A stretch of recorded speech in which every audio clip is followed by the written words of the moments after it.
Welcome to Biographics. I'm your host, cosmic horror madman Eric Malachite, and today's protagonist is William T. Sherman, with a script provided by Larry Holsworth. If Larry's provided socials, they'll be right next to links to my storytelling deep dive channel, Story Rant, and my books. With that said, let's dive right in and take a look at the first modern general.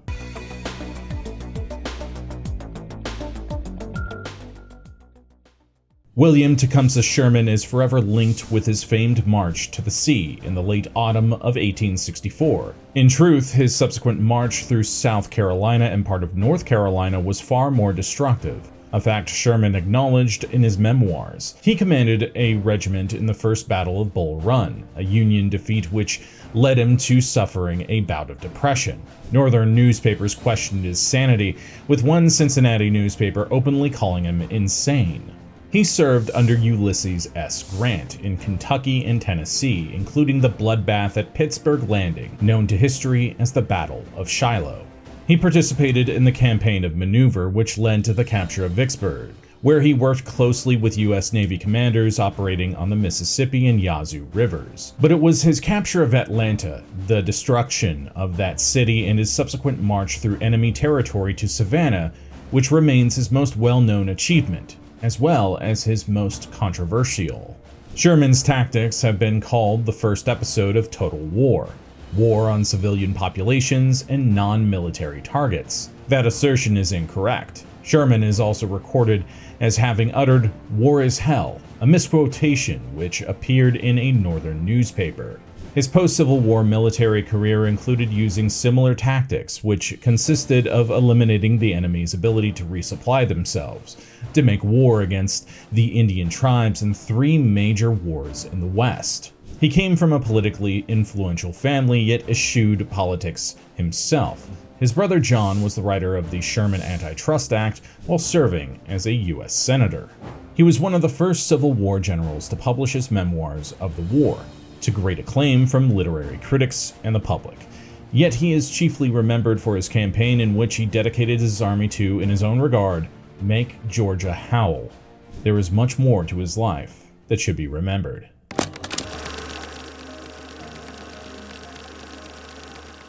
Charles Robert Sherman was an Associate Justice of the Ohio Supreme Court when his wife Mary gave birth to their second son in 1820.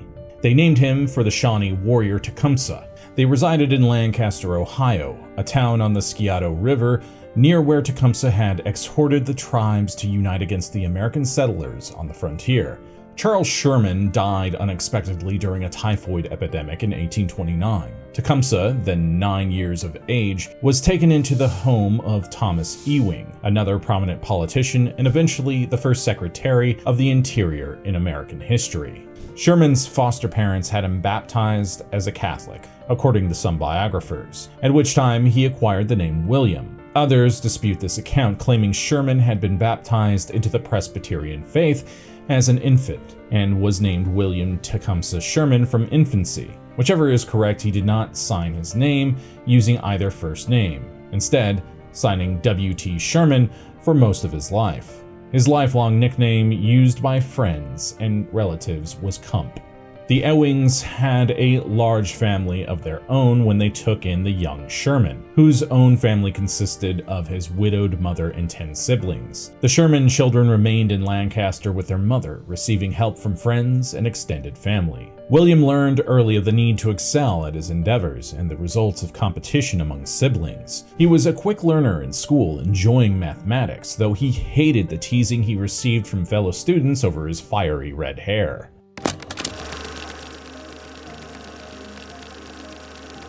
His stepfather was serving as a U.S. Senator when he acquired for Sherman an appointment to the U.S. Military Academy at West Point in 1836. Sherman proved indifferent to military appearance and discipline at the academy, acquiring a significant number of demerits, but he excelled in his classroom studies. He graduated in 1840 as 6th in his class, later claiming in his memoirs that his standing would have been much higher if not for demerits. He accepted a commission as a second lieutenant in the artillery. He saw his first action in the Second Seminole War in Florida, a war he later considered unjust. He also had posts of duty in South Carolina and Georgia, where he viewed for the first time the lay of the land where his later exploits gained fame.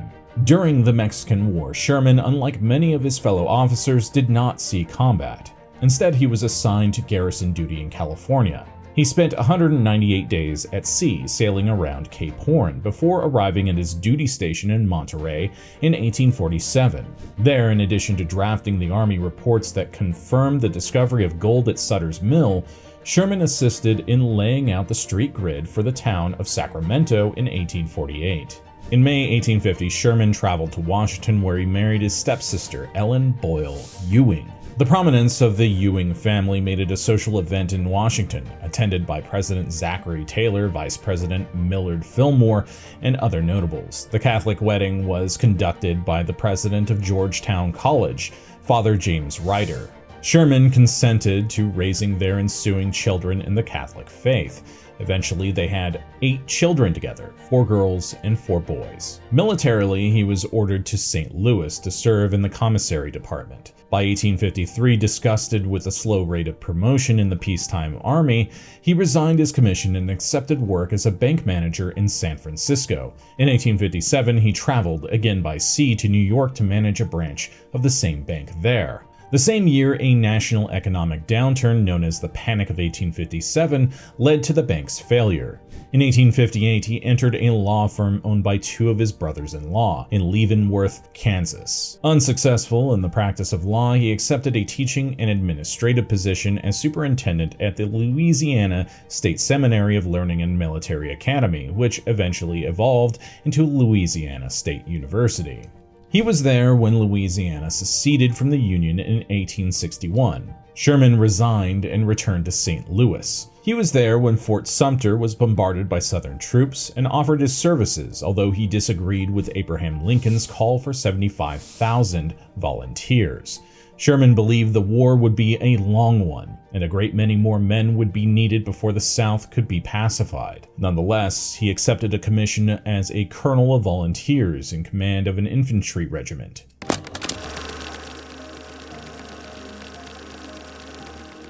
Sherman commanded a regiment in the First Battle of Bull Run, a disastrous rout of the Union Army, though his own troops fought commendably. He was promoted to Brigadier General of Volunteers in the aftermath of that defeat, and ordered to the Western Theater in Kentucky. He made his headquarters at Louisville and was visited there in October 1861 by Secretary of War Simon Cameron. Shortly after Cameron's visit, reports disparaging Sherman's command abilities began appearing in northern newspapers. From then until the end of the war, Sherman contended that war correspondents were a threat to the Union war effort. In November, Sherman requested a leave of absence. In December, the theater commander, Henry Halleck, placed Sherman on leave due to health reasons. Sherman suffered what was then called a nervous breakdown, described by his wife in a private letter as melancholy insanity. Newspapers carried the story of Sherman's collapse in disparaging terms. Halleck had shared quarters with Sherman during their days together in California during the Mexican War, and stood by his old friend.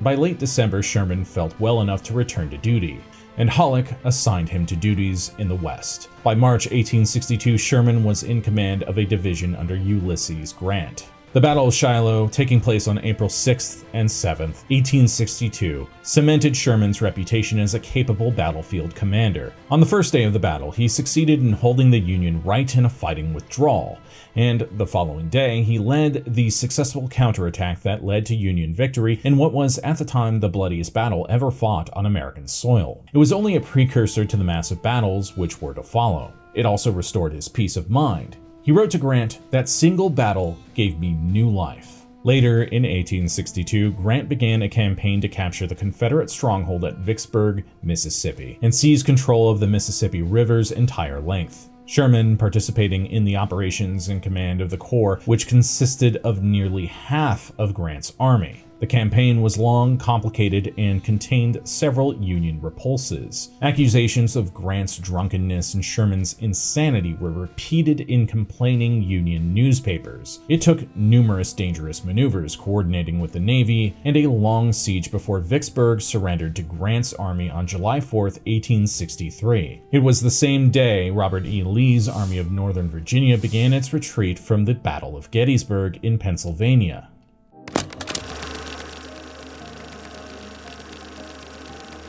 Following the Union's campaign in eastern Tennessee, where Grant's forces captured Chattanooga and defeated the Confederate forces under Braxton Bragg, Sherman was one of Grant's most trusted subordinates. In early 1864, Lincoln assigned Grant to Washington as commander of all Union forces. Grant chose to accept the command, but made his headquarters in the field, rather than in a Washington office, traveling with the Army of the Potomac. Grant assigned Sherman to succeed him as commander of the Department of the Mississippi, placing him in command of the entire Western Theater.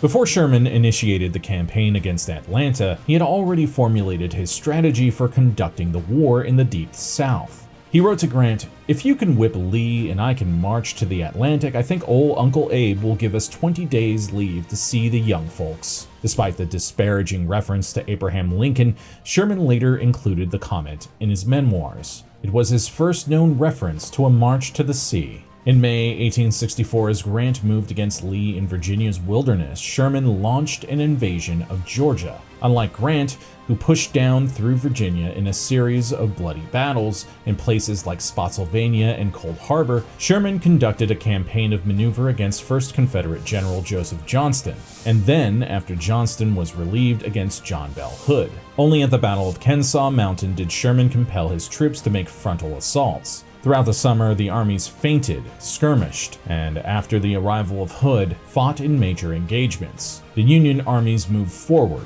gradually closing around Atlanta. On September 2nd, 1864, Sherman occupied Atlanta. After briefly pursuing Hood's army in Tennessee, Sherman returned to Atlanta in mid-November. Civilians were ordered to leave the city, and Sherman ordered the destruction of all military and government buildings and property. He also ordered the destruction of railroad property, including depots, warehouses, rolling stock, locomotives, and maintenance facilities. He was ready to begin his march to the sea with the expressed intent to make Georgia howl.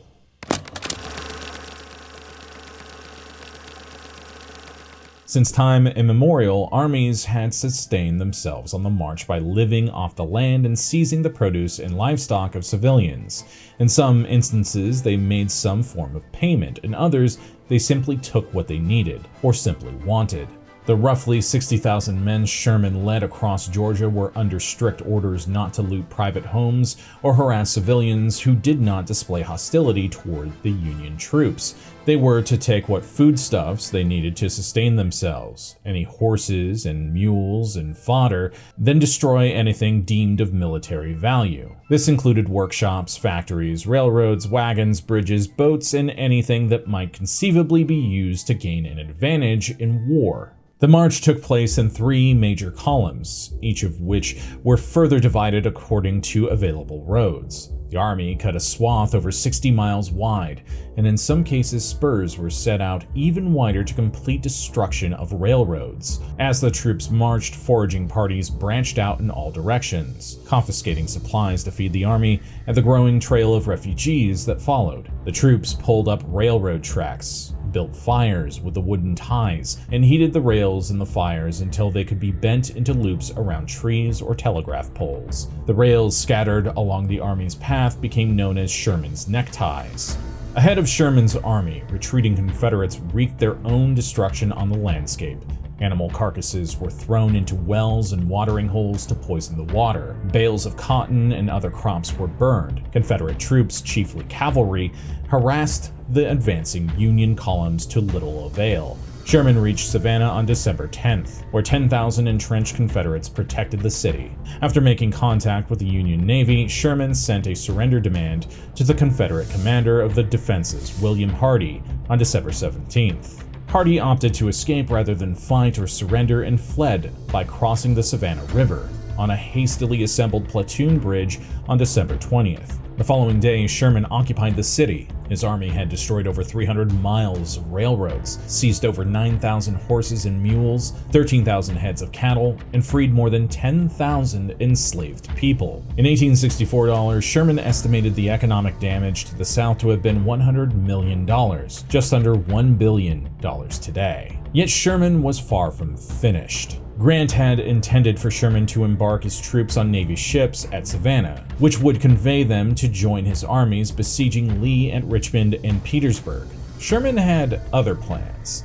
He convinced his superior to allow him to continue his march to the north through the Carolinas before joining with Grant in Virginia. Grant acceded to Sherman's request, and after resting at Savannah for a few weeks, Sherman's army was on the march again. In South Carolina, widely viewed in the North as the home of secession, the damage done vastly exceeded that wrought in Georgia. As Sherman's troops marched across South Carolina, the Confederates abandoned Charleston and its fortifications, its garrison retreating to the northwest. Sherman again advanced in multiple columns, along roads mired by the late winter and spring mud. His troops built corduroy roads, crossed rivers on pontoon bridges, and advanced quickly. On February 17, 1865, Sherman captured Columbia, where his troops encountered fires throughout the city, caused by the disorganized burning of bales of cotton to deny them to the Union. There was rioting throughout the city. Whiskey flowed freely and fires spread. As he had in Georgia, Sherman ordered the destruction of anything deemed to be useful to the Southern war effort. The burning of Columbia, which Sherman did not order and during which he directed firefighting operations, has remained a point of controversy and dispute ever since. Sherman's army covered 425 miles in only 50 days during the campaign across the Carolinas, which ended on April 18, 1865 with the surrender of the last Confederate army in the field under General Joseph Johnston. Lee had surrendered in Virginia 9 days earlier. In the interim, Lincoln had been assassinated.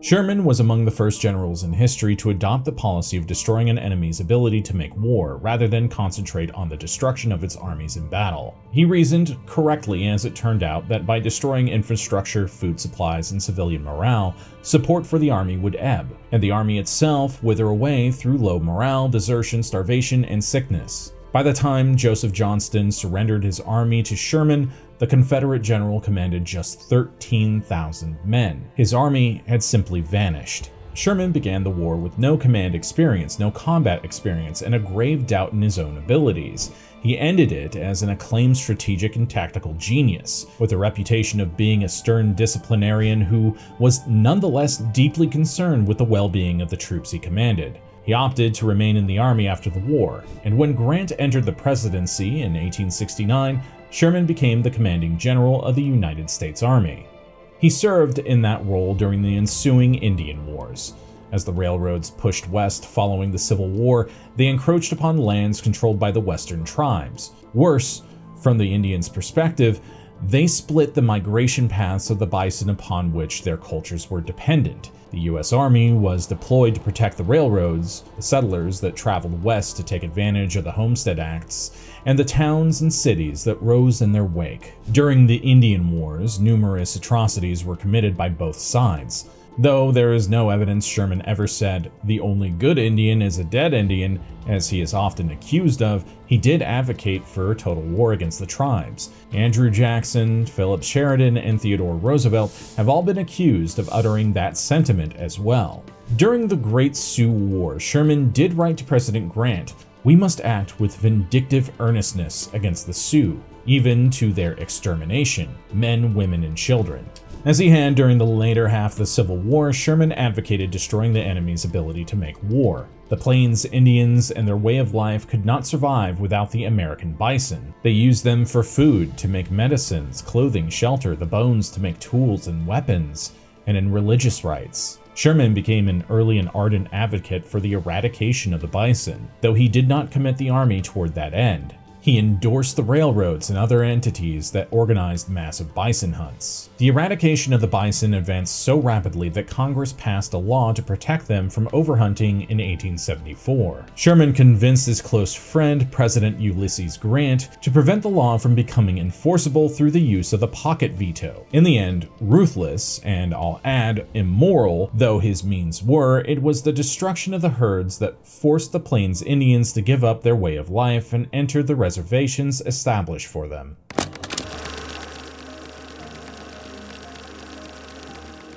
In 1875, Sherman published his memoirs, which focused primarily on the Civil War and his part in it, along with some criticisms for his former commander, Ulysses Grant.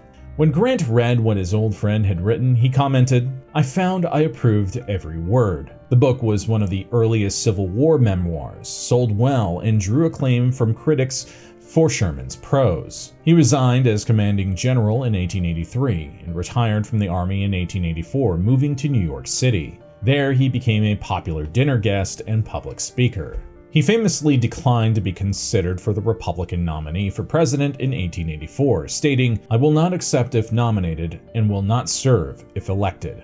He resided in New York for the rest of his life, dying there in February 1891 from the effects of pneumonia. Joseph Johnston, his old adversary, served as an honorary pallbearer at his funeral and stood hatless in the wintry weather, refusing to cover his head and expressing his belief that had the situation been reversed, Sherman would not cover his head while attending Johnston's funeral. Johnston died of pneumonia a month later. Sherman's body went by train to St. Louis, where it was interred following a Catholic service. William Tecumseh Sherman remains a controversial figure, loathed by many, admired by many, respected for his military talents, and reviled for his scorched earth tactics. He conducted war with a relentless determination, yet when he offered peace terms, they were generous. So much so that he was rebuked by the Secretary of War for the terms he offered Johnston in North Carolina at the end of the Civil War. He was undoubtedly a believer in the supremacy of whites over blacks, and certainly over the American tribes, which is kinda not surprising. However, he supported emancipation and was one of the initiators of schemes to bestow confiscated Southern lands to freed slaves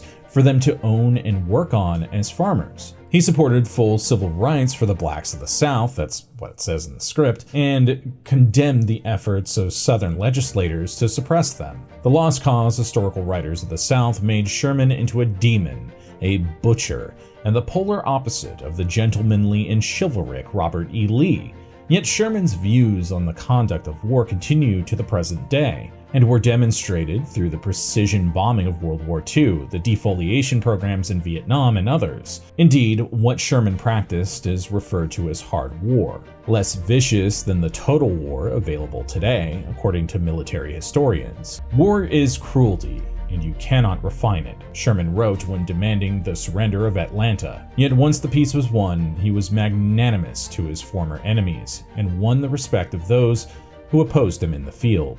When asked whether the national bloodletting known as the Civil War had been worth it, Sherman responded that, because of the eradication of slavery, we as a nation, North and South, East and West, are the better for it. We believe that the war was worth to us all that it cost in life and treasure. Whether his actions in that war increased the cost or ultimately reduced it remains a matter of debate among historians, scholars, Civil War buffs, and military strategists.